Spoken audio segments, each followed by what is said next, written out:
For your answer on your practice worksheet number 5, I hope you got A is equal to 1 over 3 or negative 1. If not, stop this video and go fix your number 5. This video is working number 6, and you can see that it's not equal to 0, so that's your starting point, is to move that 9 over so that this problem equals 0.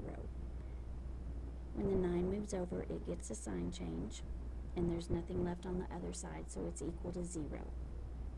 I would check next for a common factor.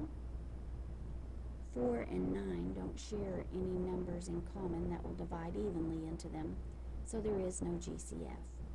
So if you were going to factor this using the bottoms up, you would take the 4 to the end, which is the 9, and multiply. And then this is again that special type where the middle term is actually going to be 0 since there's no b term in the middle. It goes straight from b squared to no b's at all. So I'm looking for a pair that multiplies to make negative 36, but at the same time adds to make 0.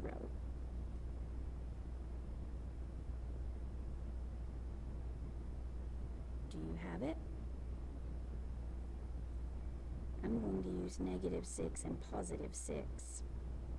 I hope you're starting to figure out on this special type where the middle is 0, if it's not the same number with opposite signs, there's no way it could add up to 0. So it has to be perfect squares in order to get the middle type of 0. When I factor this one, b plus 6 and b minus 6.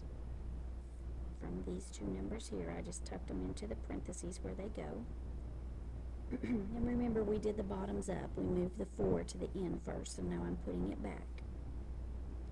It's really important that you check to see if these fractions reduce before you move the bottoms up, because it's going to be wrong if you don't reduce them and they could have reduced.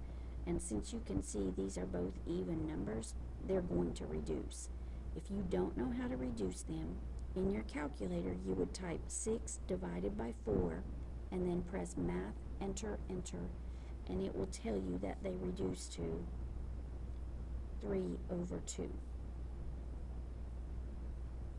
So they're still fractions, and I'm going to have to move the bottoms up. This 2 will move here. This 2 will move here. So this turns into 2b plus 3 and 2b minus 3. And I'm going to do a quick check to make sure that I have this factored correctly.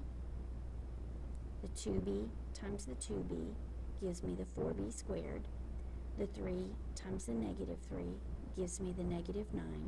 Our middle term was 0, which comes from 3 times 2b plus 2b times negative 3, which is where the 0 comes from. So I know that this is the correct factorization, and I'm ready to get my answers for b.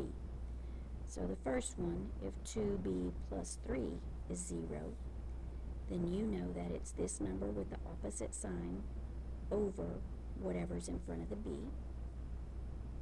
Second one, 2b minus 3 equals 0. Again, this number, opposite sign, over whatever number's in front of the b. I do want to point out that I've seen several students giving the number on bottom the opposite sign. That makes your answer wrong, because when you divide, you don't divide by the opposite number. You divide by whatever is multiplying your letter. So don't change the sign of the number on the bottom, only the number on the top. These are my two answers for B. You need to work number 6 on your practice sheet.